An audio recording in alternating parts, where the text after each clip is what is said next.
ఇంకొక విషయం, ఇప్పుడే తాజాగా ఓ సమాచారం వచ్చింది. చంద్రబాబు కనువిప్పు కార్యక్రమానికి వెళ్ళటానికి ప్రయత్నం చేసిన లగడపాటి రాజగోపాల్ని గృహ నిర్బంధం చేస్తున్నారు. దానికి సంబంధించిన సమాచారాన్ని మా ప్రతినిధి వివరిస్తారు. హలో, ఇప్పుడు ఆ విజువల్స్ ఒకసారి చూద్దాం.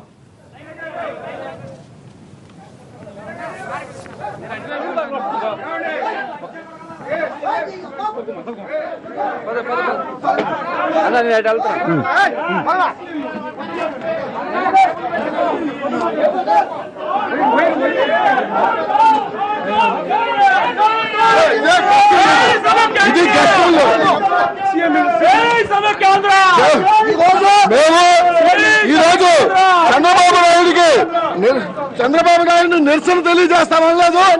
అతనికి శాంతియుతంగా చంద్రబాబు నాయుడు వస్తున్నారు సమైక్యాంధ్రకి. ఇది గెస్ట్ ఇల్లు సార్, ఇది గెస్ట్ ఇల్లు సార్. మీరు తలుపులు కొట్టేసి ఇది కొట్టేస్తారు.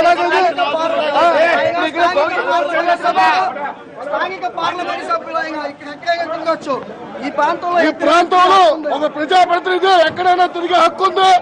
దీనికి పోలీసు వాళ్ళు మూడులో చెల్లించక తప్పదు. ఎటువంటి దౌర్జన్యం జరిగినా ఇది పోలీసు బాధ్యత.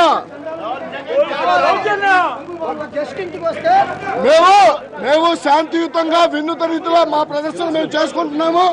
కానీ పోలీసు వాళ్ళు దౌర్జన్యంగా వచ్చి ఈ ఇంటి మీద ముట్టడిచ్చి ఎంపీ రాజగోపాల్ మరియు మమ్మల్ని అరెస్ట్ చేయడానికి చూస్తున్నారు. ఎటువంటి పరిస్థితులు ఎదుర్కొనడానికి సిద్ధంగా ఉన్నాం. ఇది పోలీసుల దౌర్జన్యం. ఈ ప్రాంత పార్లమెంట్ సభ్యులు ఆయన ఎక్కడైనా తిరిగే హక్కు ఉంది. ఆయన అరెస్ట్ చేస్తే మటుకు సమైక్యవాదులు ఒప్పుకునే పరిస్థితి లేదు. సమైక్యాంధ్ర కోసం పోరాడిన రాజగోపాల్ గారు అరెస్ట్ చేస్తే మటుకు ఒప్పుకునే పరిస్థితి లేదు. మీరెవరో ఇంటి స్థాయిలో కేవలం తెలంగాణలో 4 నాయకులు ధర్నాలు చేసి పోలీసు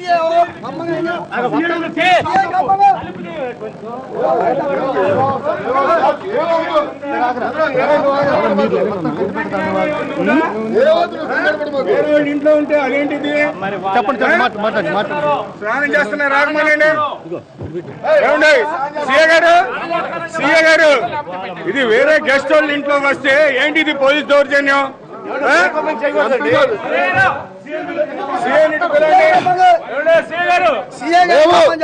ఈ రోజు ఎంతో శాంతియుతంగా ధర్నా చేద్దామని చెప్పని ఇక్కడ చంద్రబాబు నాయుడు అడ్డుకుంటామని చంద్రబాబు సార్ డిఎస్పీ గారు వచ్చారు. సార్ డిఎస్పీ గారు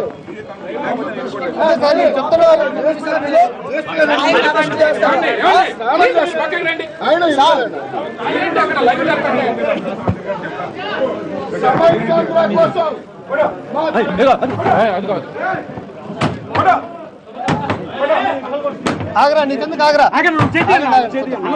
కట్టిపోతారు. అది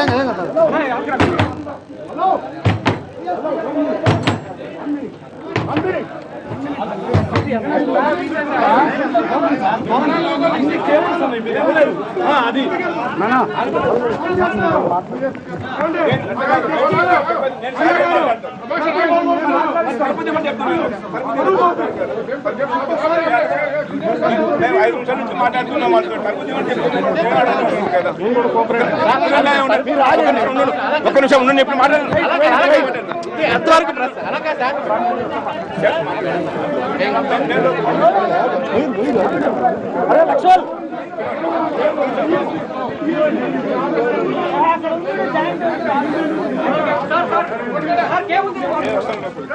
పైన